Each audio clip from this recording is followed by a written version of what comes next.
Chapter 2. Jesus heals a paralytic. And when he had returned to Capernaum after some days, it was reported that he was at home. And many were gathered together, so that there was no longer room for them, not even about the door. And he was preaching the word to them. And they came, bringing to him a paralytic carried by 4 men.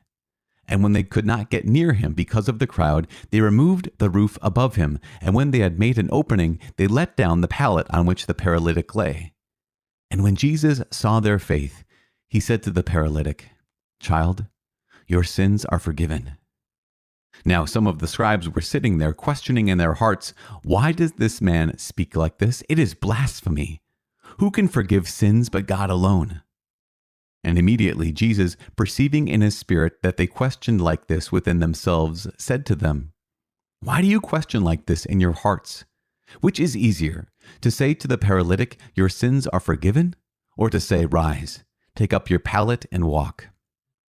But that you may know that the Son of Man has authority on earth to forgive sins," he said to the paralytic, "I say to you, rise, take up your pallet and go home."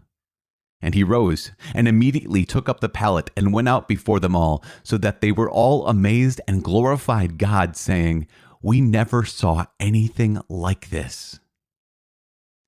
Jesus calls Levi. He went out again beside the sea, and all the crowd gathered about him, and he taught them. And as he passed on, he saw Levi, the son of Alphaeus, sitting at the tax office, and he said to him, "Follow me." And he rose and followed him. And as he sat at table in his house, many tax collectors and sinners were sitting with Jesus and his disciples, for there were many who followed him. And the scribes of the Pharisees, when they saw that he was eating with sinners and tax collectors, said to his disciples, "Why does he eat with tax collectors and sinners?" And when Jesus heard it, he said to them, "Those who are well have no need of a physician, but those who are sick. I came not to call the righteous, but sinners." The question about fasting. Now John's disciples and the Pharisees were fasting, and people came and said to him, "Why do John's disciples and the disciples of the Pharisees fast, but your disciples do not fast?" And Jesus said to them, "Can the wedding guests fast while the bridegroom is with them? As long as they have the bridegroom with them, they cannot fast. The days will come when the bridegroom is taken away from them, and then they will fast in that day. No one sews a piece of unshrunken cloth on an old garment. If he does, the patch tears away from it, the new from the old, and a worse tear is made. And no one puts new wine into old wineskins.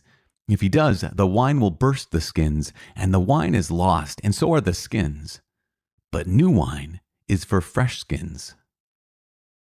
A teaching about the Sabbath.